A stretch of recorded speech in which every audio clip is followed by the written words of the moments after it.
So as we reflect today on King's legacy, I want us to all remember that it's not just a dream, but to also remember to embrace the revolutionary spirit that fueled his advocacy for a better world. So I hope this program serves as a catalyst for meaningful discussions, fostering a community dedicated towards the principles King so passionately stood for. So thank you again for joining us in the shared responsibility and to continue to contribute towards an ongoing journey towards equality and justice for all. I don't know if we have Michelle Chalmers here today. Is she here yet? Is Michelle here yet? All right, I don't think she's here yet. She's our former World of Wellesley president, so I wanted to give her a shout out because she's really worked so tirelessly for so many years to set wonderful foundations for this organization that we're all using today. And I'd also like to point out that there's a wonderful photo I found in storage back there, right next to the coffee. I placed it strategically next to the coffee. It's of one of our former World of Wellesley presidents and community advocates, Richard McGee, who's lived in this town forever and done so many wonderful things. And there's a great photo of him chatting with Dr. King. So when you're there getting coffee, take a good look at that photo. It's really quite an amazing one. And let's see, what else do I have on my list? Restrooms. Restrooms are that way. And we won't need it, but emergency exits are this way. And with that, I'm going to open it up to our next speaker. Let's see. We're going to start with our select board. I'm going to invite him up to say a few words on behalf of the select board. Tom, are you there? Perfect.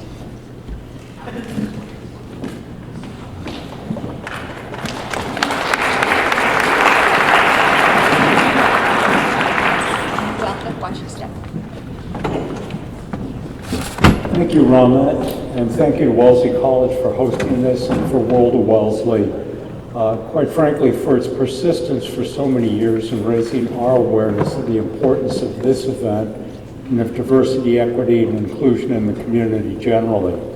When Rama first asked me to speak today, my first reaction was, what do I, as a person decidedly not of color, have to contribute to an event like this?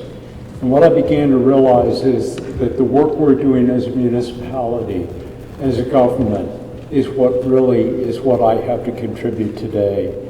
I want to thank, for example, the schools, representatives of whom are here today, for the tireless work that they do in the face of challenges and opposition, the work they do in valuing diversity, equity, and inclusion among its staff and among its students, making everyone through the METCO program and those who live in Wellesley feel welcome and that they belong.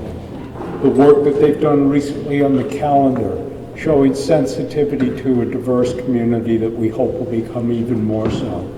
I want to thank the planning board for the work that they do looking at issues related to zoning. What can we do in terms of housing diversity? What can we do to welcome economic diversity? And with it, bring more diversity among the people who live here, who visit here, who own businesses here, and make countless contributions to the well-being of this community. And lastly, what can we do as a select board to improve all of these issues here in town? Isn't it about time, as we have, that we have commenced a diversity and equity audit here in town, that we are moving these issues ahead? I want to thank all of the members of the current select board for their support, for their finally realizing in the face of a call for us to increase our social profile in town. It is all too easy for the select board to make a decision that Article 8, that a balanced budget is our primary responsibility.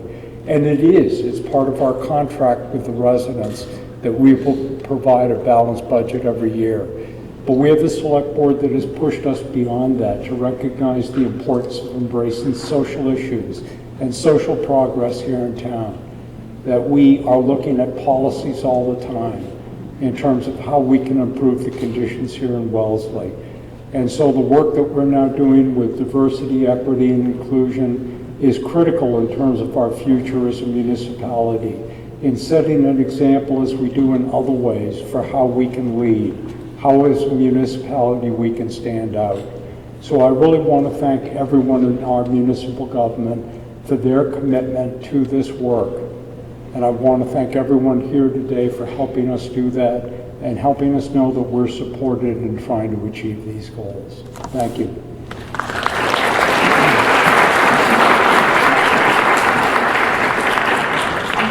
Thank you. Next up, we have Dana Hall School. So come on up, please. Got two of them here today. Shout out.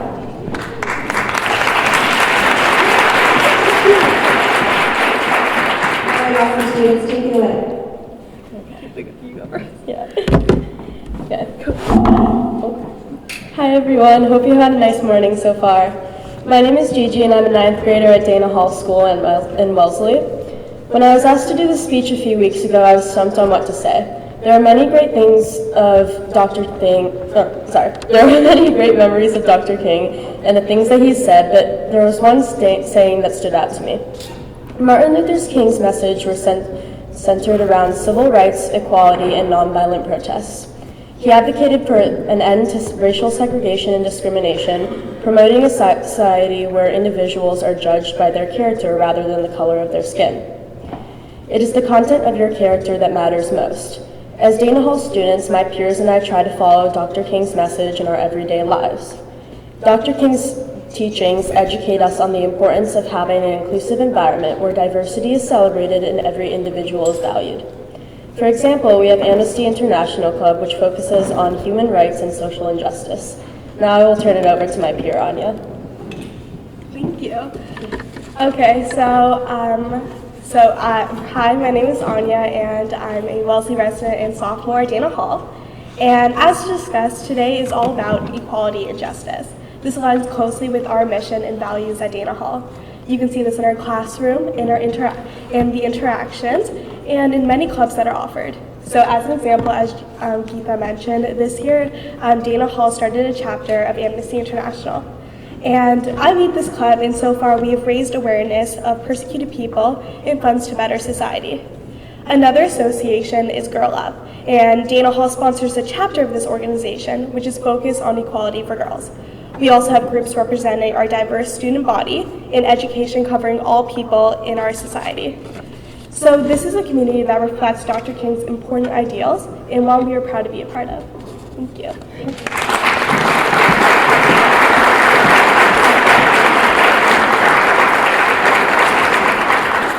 Next up, we have our amazing Wellesley Public School Diversity Club members. Come on up, please.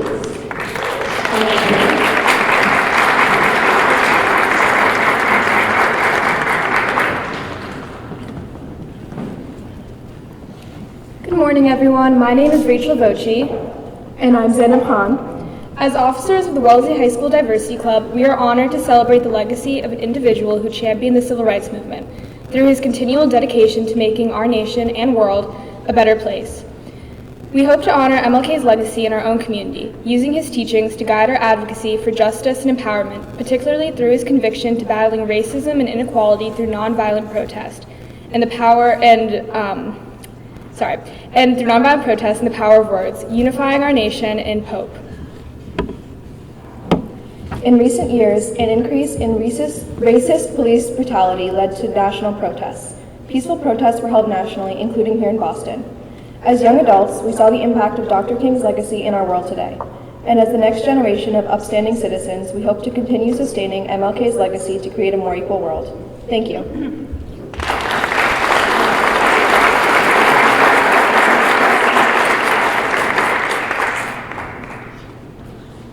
Thank you so much. And now we have Reverend Roble from Xavier Church. Come on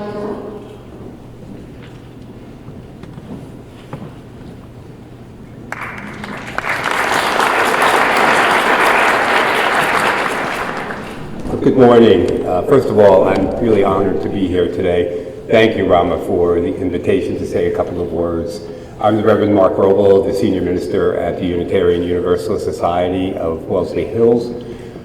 Yesterday, during our worship service, I spoke about, in our lifetime, if we're lucky, we may be faced with a prophet, that person that drops down into our world to remind us what is good and what is fair and the work that we need to do. At UU Wellesley Hills, Dr. King's legacy is alive and well. Whether it's our Black Lives Vigil that we do every month that we've been doing for over 6 years now, to feeding folks at Bristol Lodge, to Family Promise, all of our social action and social justice programs are a direct result of Dr. King and his legacy. So I was reading this morning, Heather Cox Richardson, Elaine just turned me on to that. I had no idea who she was, and I was reading her little post this morning, and she relayed the story of Dr. King saying, if God asked him what era he would want to live in, his response was, right now, right here where I am, because even though the world is messed up and very dark, it's only in the darkness that you can see the stars. Only in the darkness that you can see the stars. And that's what we try to do at UU Wellesley, not only see the stars, but reach for the stars. So again, thank you for the invitation.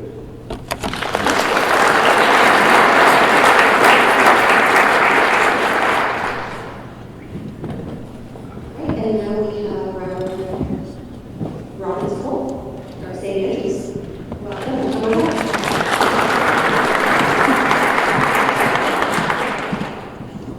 Good morning, everyone. I'm Adrian Robbins Cole, the senior pastor at St. Andrew's Episcopal Church here in Wellesley.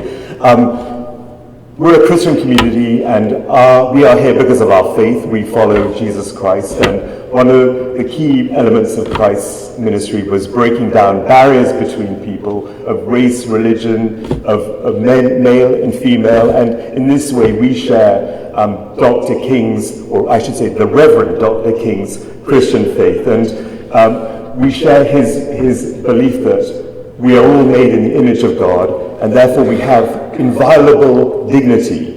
And this is, as you all know, the motivating force in Dr. King's vision for America and for the world indeed. Now, at St. Andrews, we are a diverse political congregation. We don't necessarily all share the same tactics about how America should live into its vision, but we all share the same value and aim that this is something that we all need to do. And my hope for St. Andrews is that not that we become a political party, but that we send out our congregation into their different political parties with those Christian values about destroying racism wherever it may be.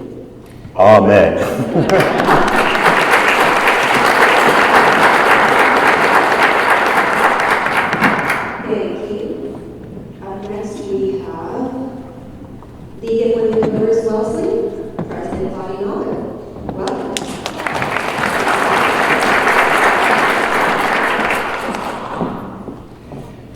Thank you, Rama.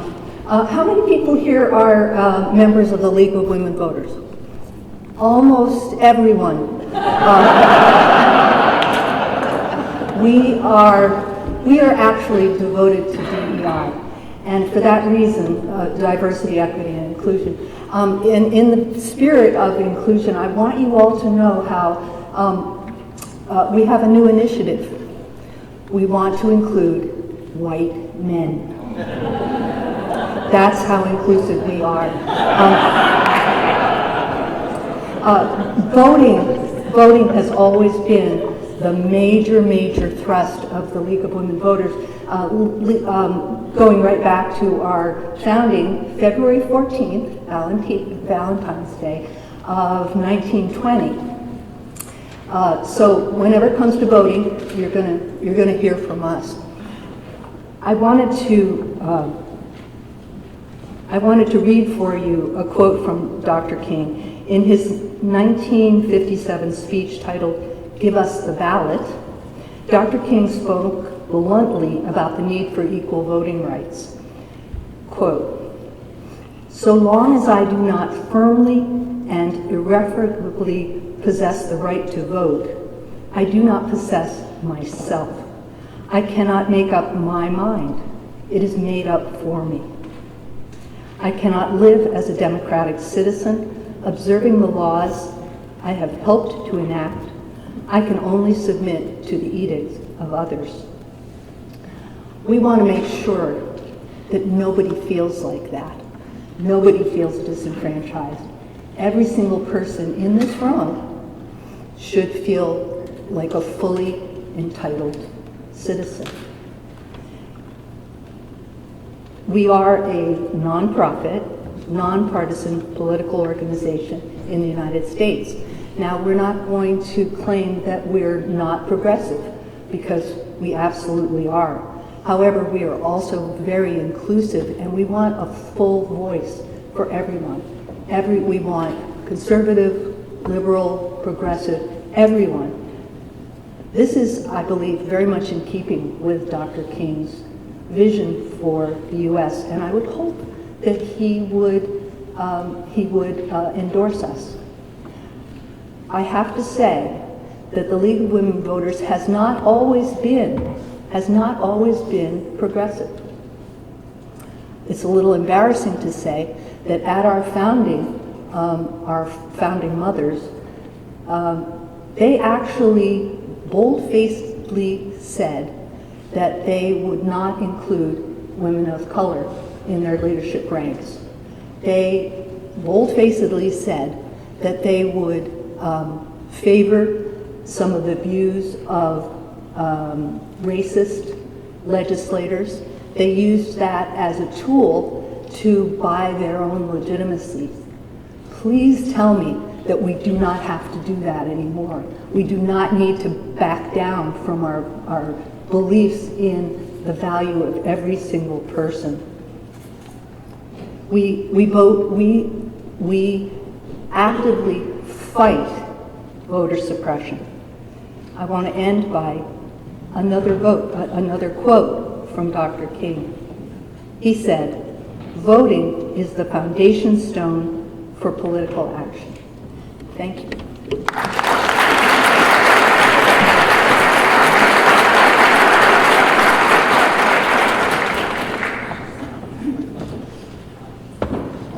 Thank you so much. Next, we have Paul Berry, so the World of Wellesley board member, is going to say a few words about Richard McGee. Come on up, Paul.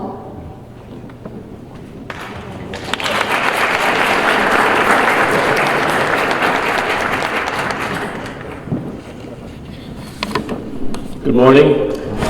It's great to see everyone here this morning on this very important day for remembering Dr. King.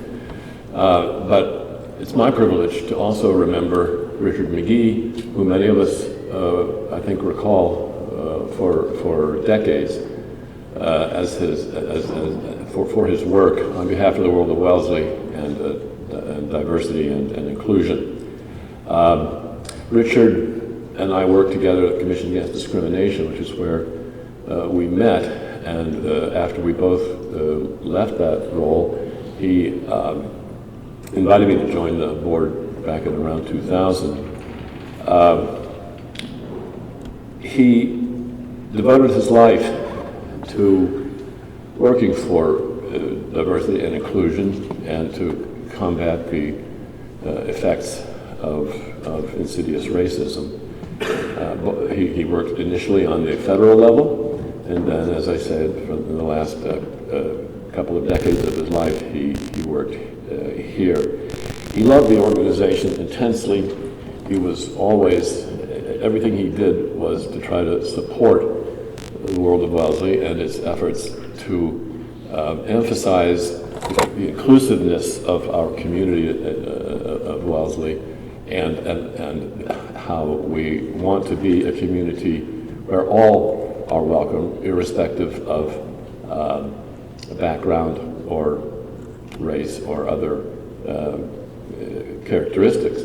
And a lot of what he worked for was to demonstrate that we are already a very diverse community. And he wanted very much to make sure that all subgroups within town understood that they were welcomed here, and to offer for them the opportunity to explain themselves and to become better known within town through the cultural fair that he initiated, that World of Wellesley initiated, where different groups had the opportunity to tell a bit of their history and their culture and their traditions.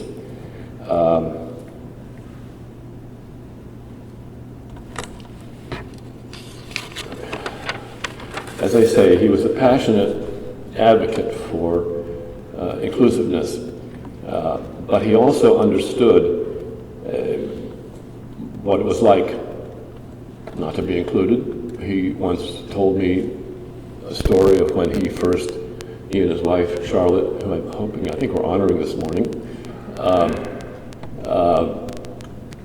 moved into their house or acquired their home in Wellesley. Some of his neighbors approached him and asked him if he was really sure he wanted to move here. So he sort of knew what people of diverse backgrounds sometimes experience in town.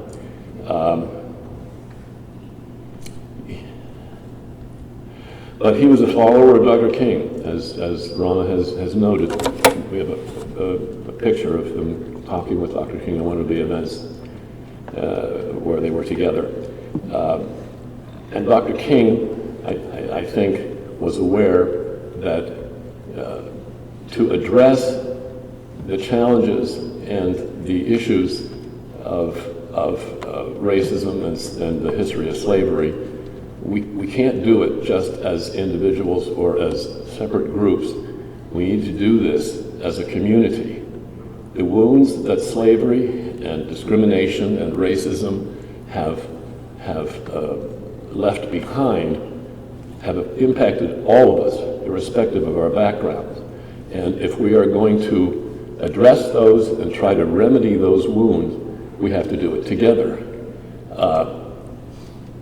In addition to his work with many of the cultural events and the educational events, the film programs and the storytelling events that Richard and the WOW put together under his leadership,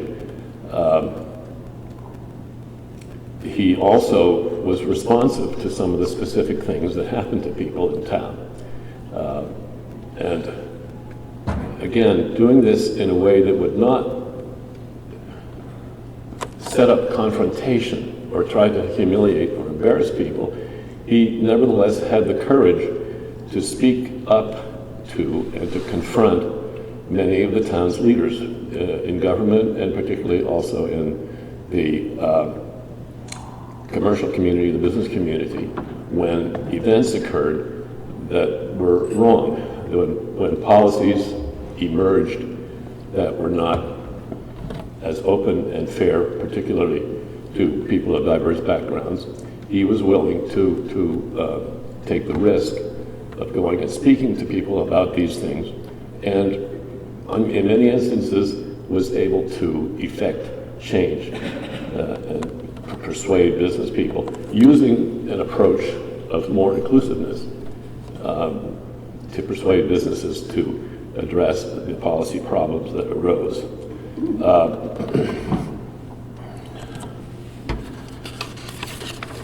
So, as I say, it was a privilege to work with him, it was a privilege to know him. He had a heart full of love for this town, as for his family and for WOW. And it's been great to talk about him. Thank you.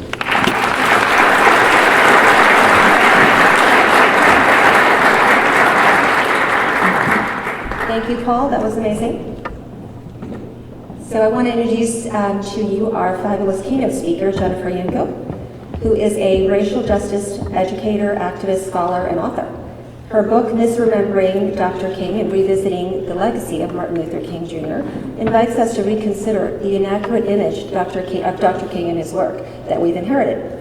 So the book examines what Dr. King actually had to say about our society, the forces threatening our world, and our responsibilities for confronting these evils. In '99, with the encouragement of the Cambridge Center for Adult Education, she developed a community education program called White People Challenging Racism, moving from talk to action. This is a 5-week series now in its 24th year. Much like our annual Martin Luther King Day event, we are also in our 24th year. Can't believe we've had this for 24 years here in Wellesley. But Jennifer, this is amazing work, and the program provides people with the tools for examining and challenging racism in themselves and in their communities. And over the years, the WPCR has enrolled more than 2,000 people, each going out to their own communities to effect change. Jennifer is also an active member of the Mystic Valley branch of the NAACP and other groups working to dismantle white supremacy. Jennifer is a linguist and is an affiliated researcher at the Boston University African Studies Center. She is currently part of a multidisciplinary international team of researchers working on Ajami, or Arabic script, and literatures of West Africa. So with that said, I will invite Jennifer to come up here and give us our keynote address for today. Welcome, Jennifer.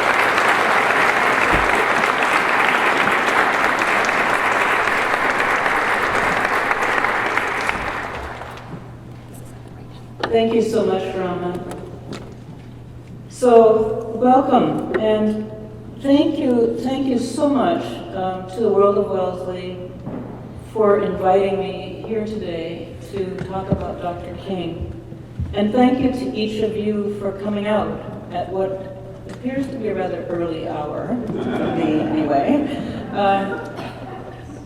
I want to give a shout out to Michelle Chalmers, the former World of Wellesley president. Also, a colleague in White People Challenging Racism, and Mary Green also is one of the co-facilitators in our group. She's here today. So, we have this holiday, Martin Luther King Day, and we set it aside to honor Dr. King. So I wanted to just ask people to take a moment to think about, what does it really mean to honor someone?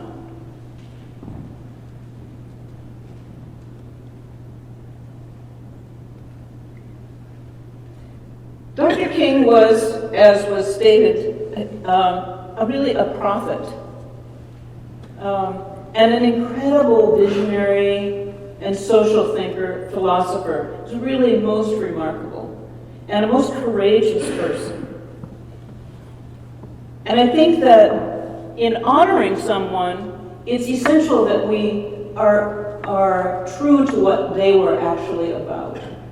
We can't honor someone genuinely by talking about only some aspects of what they stood for, the ones that we're most comfortable with, perhaps. So, absent, however, I have old school visual aids. So this is something I wanted to just point out. Maybe I can put it here. Can people see that? Yeah. Okay, so this is just a little visual about Dr. King's approval ratings. Oh, thank you. Thank you. So, interestingly, let me move this stuff.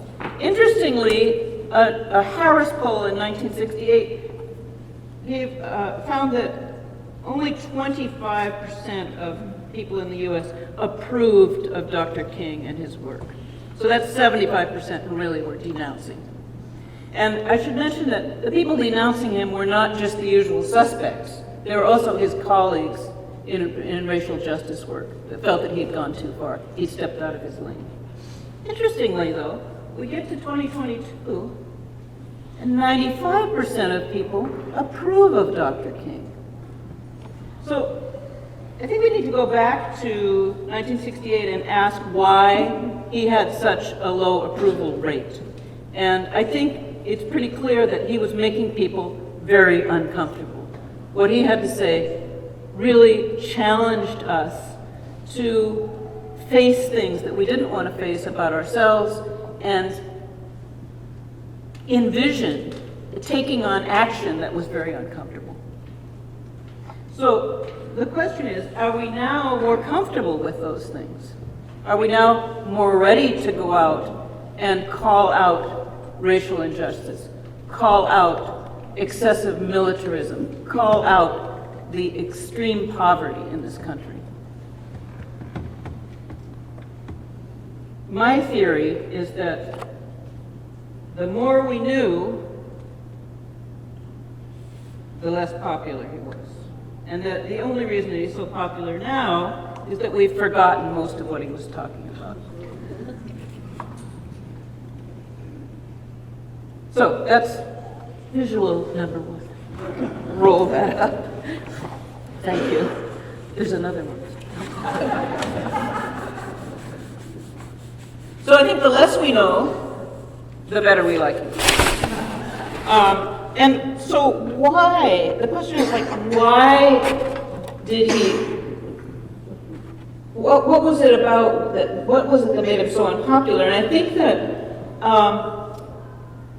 really what he had to say caused discomfort, anger, fear, defensiveness, confusion, guilt, feeling overwhelmed.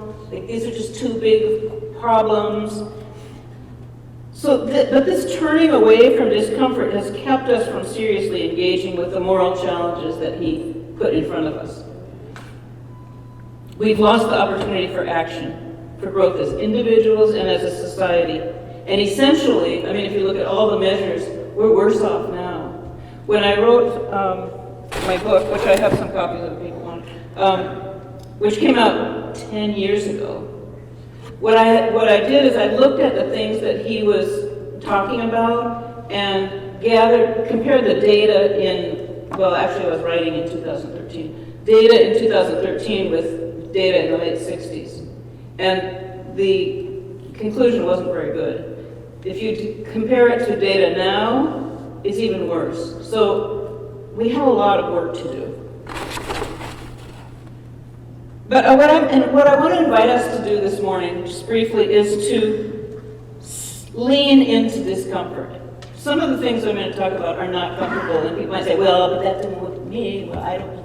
Just if you could just sit with it and acknowledge that you feel uncomfortable, acknowledge that you feel defensive, acknowledge that you feel confused, just for a time. Because remember, I mean, we can all think of times in our lives when we've been in a situation that seemed awful and really uncomfortable, embarrassing, but in the end, you come out of it having been transformed and having learned something.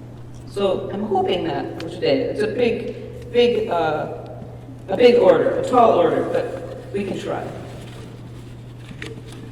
So what I want to talk about today, and I'll put this up again later, is basically what Dr. King was talking about, what he called the giant triplets. And these were, in his vision, intersecting moral challenges that he was putting before us. So before we go into these, if I let go, I can do this. Sorry, thanks. Before we get into this, I want to think about what do we mean by moral? So what he was talking about was all about values. And so I'd like to suggest that at base, morality boils down to how we treat one another.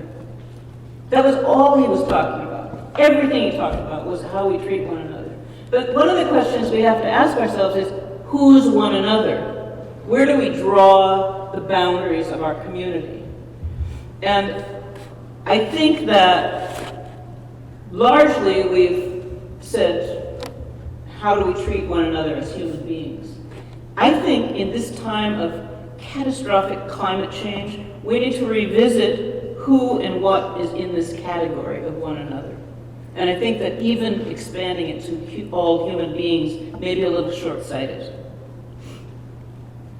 I submit that it's not only all humans, but that we must expand if we're to survive, to include all life, including the seas, including the forests, including sentient beings, including insects and animals. I'm not sure that Dr. King had this in mind, but in the 50-plus years since his death, it's become clear that it's not all about us as human beings. This may feel like a controversial or uncomfortable idea, but I invite you to sit with it, realizing that for our indigenous neighbors, reverence for nature is a fundamental, as is the idea that we're all interconnected. So I think that in talking about Dr. King and his legacy, we have to start with untangling and exploring the question of morality. Not in the narrow, sort of conventional sense of the word, but in its broader philosophical and ethical sense, the sense that goes beyond the provincial. And I think this is really central to all religious traditions of the world. How do we treat one another? So that is sort of the underlying message in all of his work. It all boils down to how we're treating one another. So that said, I wanted to return to the giant triplets, each of which is an ism. So he called them the giant triplets: materialism, or sometimes he called it poverty, materialism, militarism, and racism. And just a little, some of my thoughts about isms. I think ism is when you take something, sometimes it's an imagined thing that we made up as people, and you use it as an organizing principle. So nationalism, I mean, there's no natural thing that's a nation, but we do organize a lot of our world around the idea of nations. Sexism, organizing things, thinking and actions around what sex we attribute to people. Ageism, consumerism, even vegetarianism. I mean, there's no particular reason that people need to only eat vegetables, but some people organize things around that principle, the idea of a vegetable. So here we have these three isms that, it's okay, don't worry about it, that Dr. King, okay, these three isms that Dr. King saw as really serious moral challenges facing our society, and not only here in the US, but globally. And he warned that we choose to ignore these challenges at our own peril.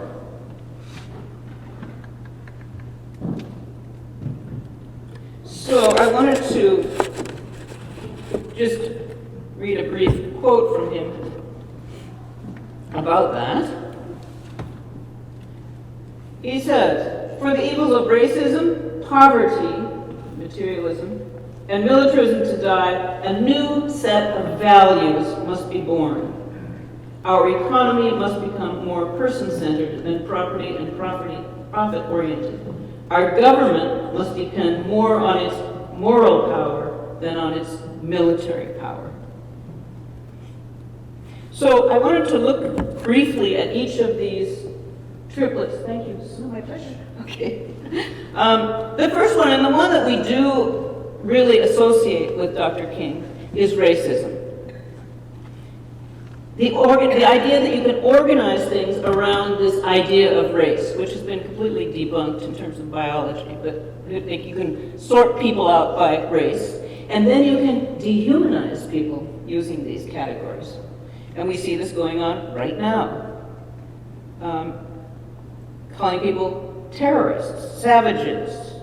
In Rwanda, they were called cockroaches. You just take a category and define them as less than human, and then it's okay to treat them differently because they're not in that circle of how we treat one another.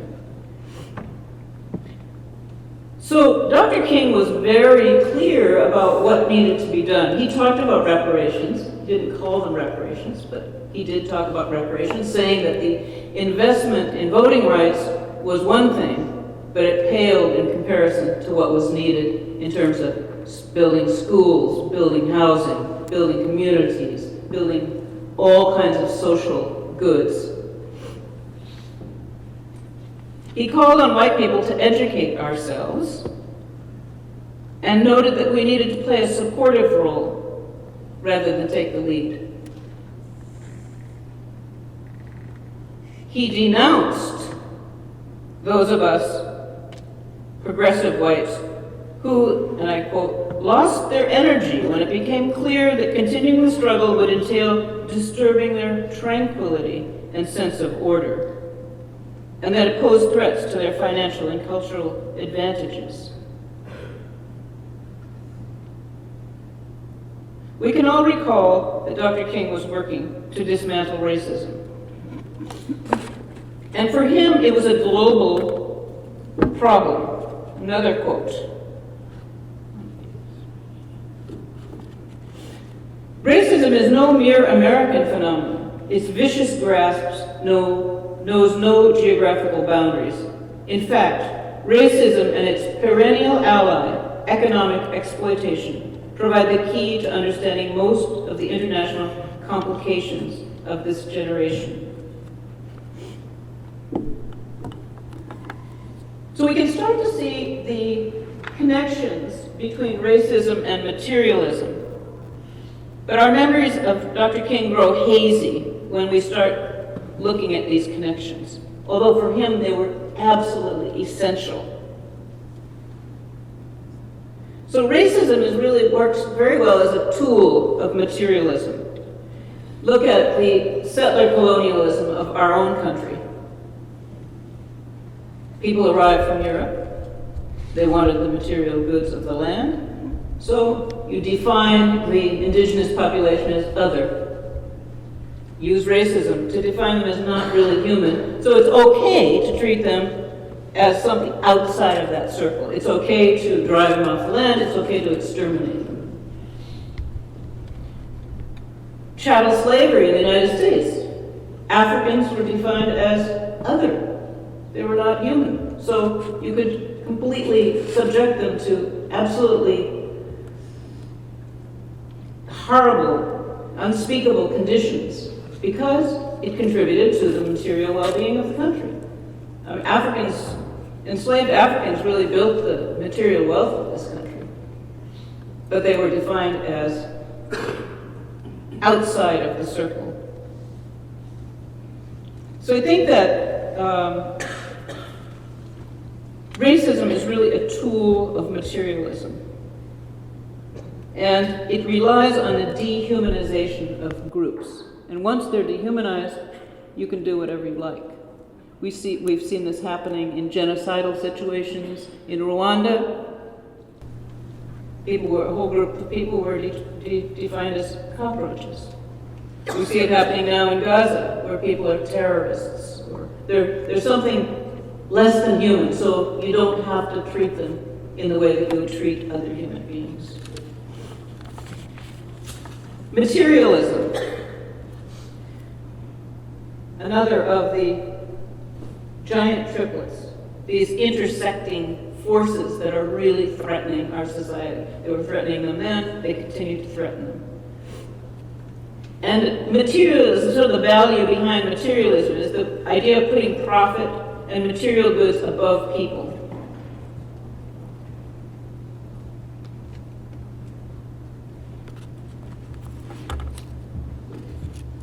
And I want to read another brief.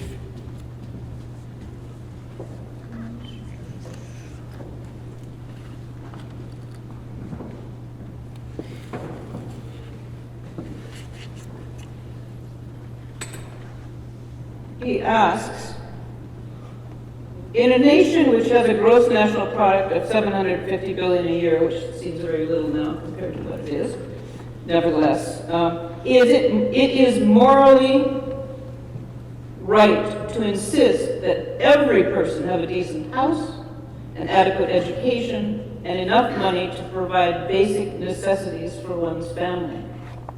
He was pretty horrified that in a country of such wealth, there would be such inequality, and also kicks in with racism, because that inequality, that poverty is concentrated in groups of people that have been defined outside of the circle. Interestingly, we've seen, there's growing wealth inequality in this country. I mean, it's way greater than it was in his time. But we've seen that we can actually, through policy, make changes. During COVID, and before COVID, like in 2019, the child poverty rate was 14%. In 2010, it had been 22%. With the American Rescue or Recovery Plan, within a couple of years, child poverty rates were cut in half to 5.2%. So it can be done. I mean, it cost a lot, but compared to other things that we spend our money on, it didn't cost that much. It costs $5 trillion over 2 years. That ends up being about 1/10 of the GNP. But by mid-2023, the child poverty rate had gone back up to 12.4% with the ending of these supports for families, supports in terms of money, food, housing, unemployment. So Dr. King was, concerned that we weren't doing what we could do. And I think that this recent experience in our country shows that, yeah, we can do it, It's just the will. Like, why did that get removed when it showed such wonderful results? I mean, what is okay about having 12% of the children in our country living in poverty, not having enough to eat? What's okay about that? So he was asking, what is okay about, and I think, what's okay about having so many people who are unsheltered? What is it about how we treat one another that makes that okay? And it's a huge question because it's not even clear where to start. But I think that our challenge is to work, to really explore this and find ways. I mean, this kind of poverty is really sort of unthinkable in our country. So the last but not least, because these are not in any order, because they're so intertwined, was militarism. And some people thought, well, Dr. King became really unpopular later in his life because he was complaining about the Vietnam War. But that's not true. Dr. King was talking about militarism as far back as 1957 and objecting to this idea that it was the value behind militarism. It's sort of like it's okay to beat people up if you don't agree with them. It's okay to kill people. It's okay to bomb them out. It shows up in police brutality. It's okay to just use violence to solve problems. And he was saying this is not working. The current, just for a little background, the current U.S. military budget is $877 billion. That's 3 times more than the next country down, which is China. And it's about a quarter of our gross national product.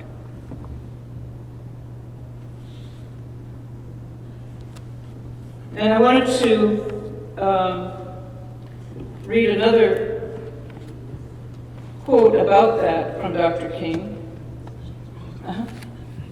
Okay, perfect. Why are there 40 million poor people in a nation overflowing with such unbelievable affluence? Why has our nation placed itself in the position of being God's military agent on earth? We have substituted the arrogant undertaking of policing the whole world for the high task of putting our own house in order.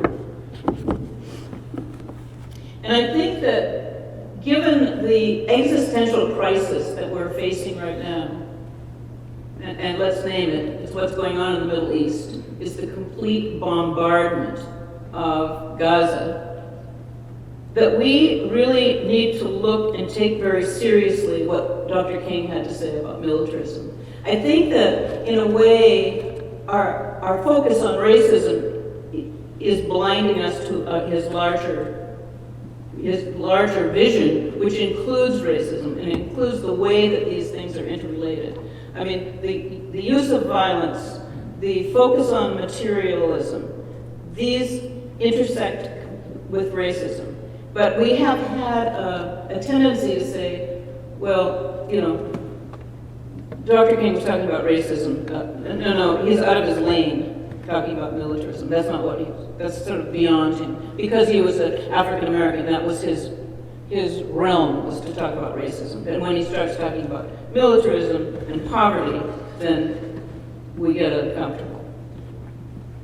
So I think that it's really important that we take a look at what he's had to say about militarism and think clearly about the values behind it and how is it okay to treat people, whole groups of people, which we first can define outside of the circle, and to subject them to absolutely inhuman treatment. We mustn't turn away. I think we must really see what's going on and speak out. And I have no doubt that if Dr. King were alive today, he would be speaking out very forcefully, that we should stop this. We should call for a ceasefire and an end to our support of this morally objectionable military adventure. And I just wanted to say a little bit more about militarism, because I think that's really important right now, to sort of look at the objections that he had to militarism, and one was the diversion of resources. So money, huge amounts of money, as I just said, money is spent on developing, manufacturing, and deploying weaponry.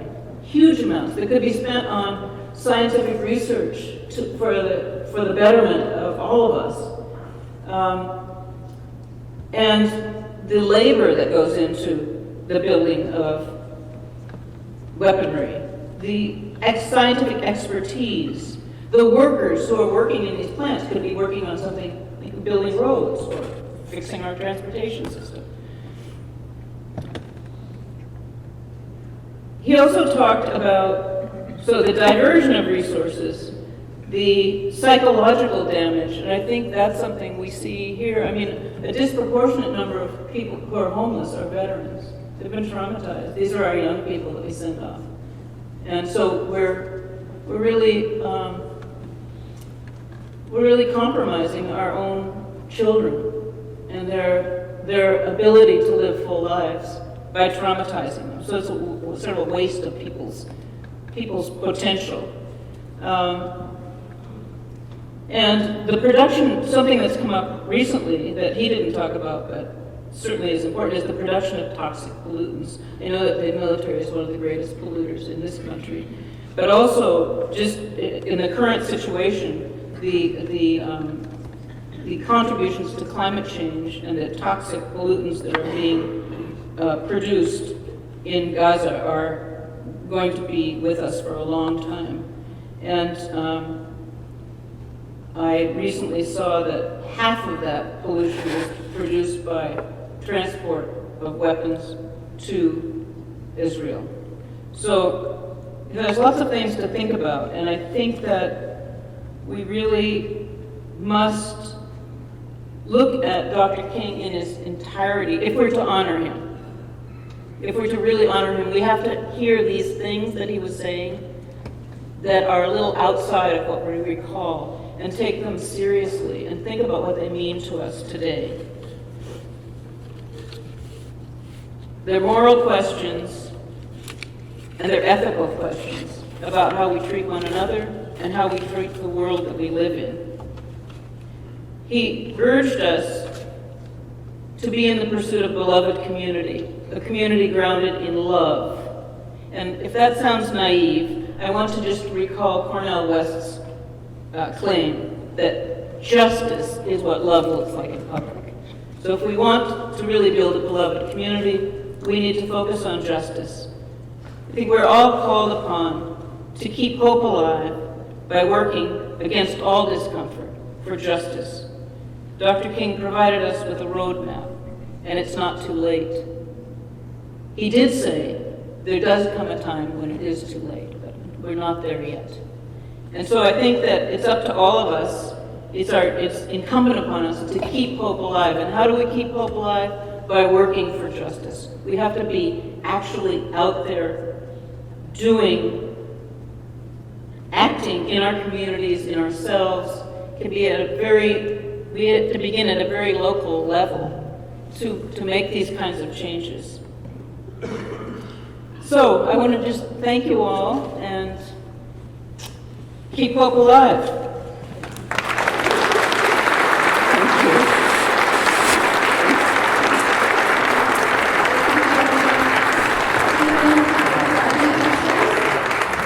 Anybody have any quick questions to ask her?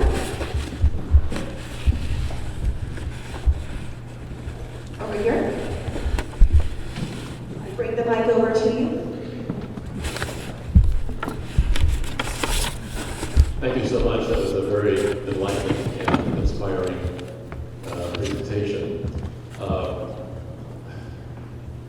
all I wanted to share is a thought about the Gaza situation, which is a couple of things. It's awful hard to see it as other than some form of revenge being taken in this situation. It's understandable how there would be that impulse. But it's also true that to a substantial degree, many of the religious movements in the world have adopted or have articulated the view, as I think the Old Testament says, revenge is mine, saith the Lord. And so we need to try to, I think of this as because the real challenge is what's going to happen next.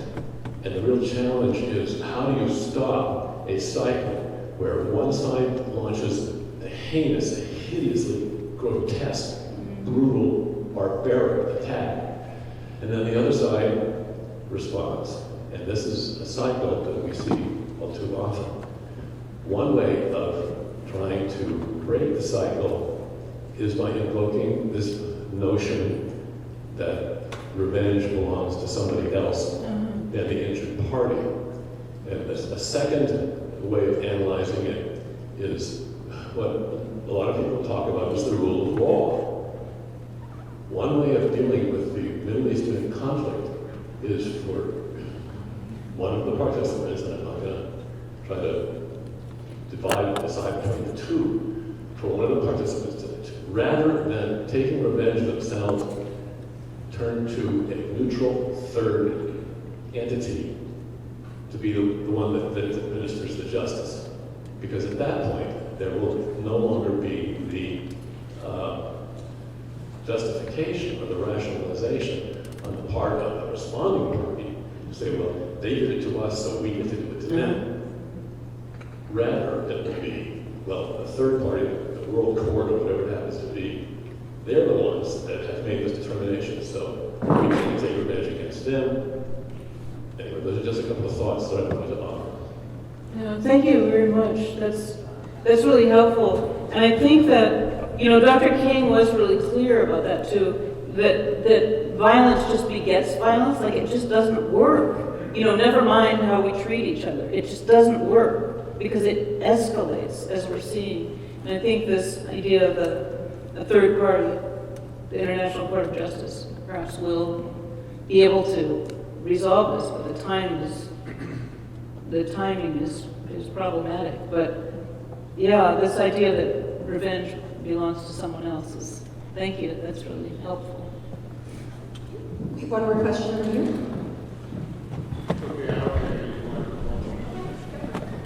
I respectfully disagree with some of the things that you said. Respectfully, I think this day is all about. Can you use the microphone? Thank you. I very respectfully disagree with some of the things you said.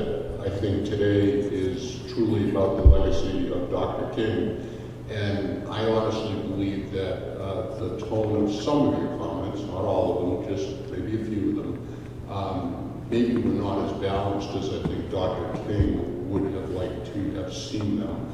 I believe that while I'm very disappointed with both sides' conduct in the Middle East conflict right now, my sense is that your comments were, if I understood them correctly, a little bit weighted more towards what's happening to the Palestinians in Gaza, which I granted is a terrible, terrible thing.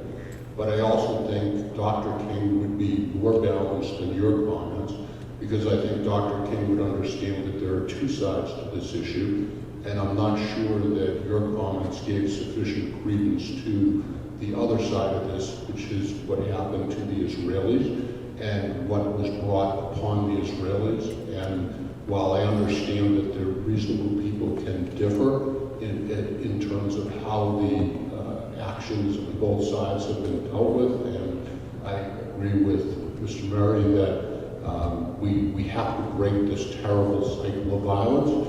I honestly believe that one of the things that is perpetuating in this conversation throughout the world, but also a little bit this morning, is the concept that, you know, what's happening to the Palestinians is the only thing that's happening. Granted, it is terrible, but there are some just awful things that were going on in the other direction as well. And I think the true legacy of Dr. King today, which we are honoring, is a legacy that would be more balanced respectfully than I think some of the comments that you were making. I say that with great respect. I have great respect for you, I have great respect for the world of Wellesley and diversity, equity, and inclusion, but I just have to disagree a little bit with the tone and direction of some of your comments. Thank you. Thank you, thank you. I appreciate that. And I do acknowledge that the ongoing bombardment is in response to a very heinous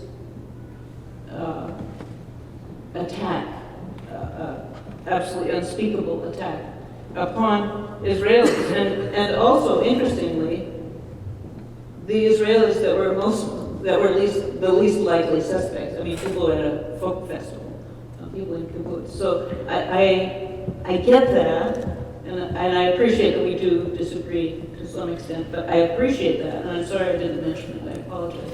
But I think what I'm getting at too is this upping the ante, this acceleration, this, it just, violence begetting violence, and like, where does it stop? But thank you, thank you. We have one more question in the back of the room. Here you go. Thank you for your very insightful comments about the triumvirate activities. And I wanted to look back at the militarism as well as the materialism component of the United States role in the world today. You touched on it a bit, but how do you think of it?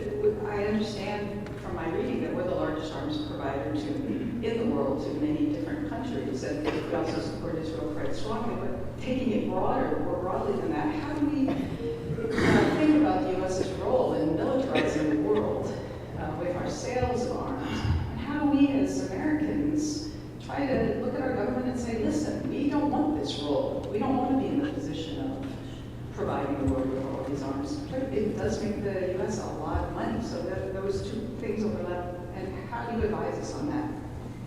Well, that's a big question. But it's true. I mean, we are one of, if not the biggest arms supplier and manufacturer. So it provides jobs for people. I mean, just as prisons provide jobs for people. So it's so tightly intertwined also with racism that, like, how do we undo it? But I think what you said, your question, how do we, I'm putting it back, I don't know the answer, but how do we let our policymakers know that this is not what we want our tax dollars going for? I mean, it is money out of our pockets that is fueling this industry and fueling conflicts all over the place, because you can, if you're fighting with swords, you can have a lot less damage. But we are, then I just think of, parts of Africa that are littered with landmines after conflicts. Landmines are largely produced here. So I appreciate your question, and I don't really know the answer. I mean, we can try, we can just bombard our elected officials and say, look, you've got to change this, you've got to change this. Remembering that they're being bombarded by the arms manufacturers also. But that can't be a reason not to do it. I mean, we just have to keep raising our voices. Beyond that, I don't know. I mean, we can boycott, we can find other economic ways of trying to slow this industry, which is just, it has no purpose except to kill and maim people. I mean, like, what's okay about that? I'm sorry, I'm not answering your question, because it's a huge question. And I think many of us are trying to figure that out. We haven't come up with something. We need to do something. Well, we have one final question over here, and then we'll get going into our discussion portion. Hi, thank you so much for your comments today and your presentation. I really found the concept of materialism really interesting, especially in light of Dr. King's teachings. And so one of the questions that I wanted to ask you about materialism was, I think we will acknowledge that in the United States, we live in a capitalist society and we live in a capitalist system. And I know many other countries around the world follow different models, but for better or for worse, this is kind of what we have. In an era of over-consumerism and in an era of materialism, what steps do you think that everyone could take in their everyday lives to try, at least make a difference on a grassroots level? Because, obviously this is a giant system of many moving parts.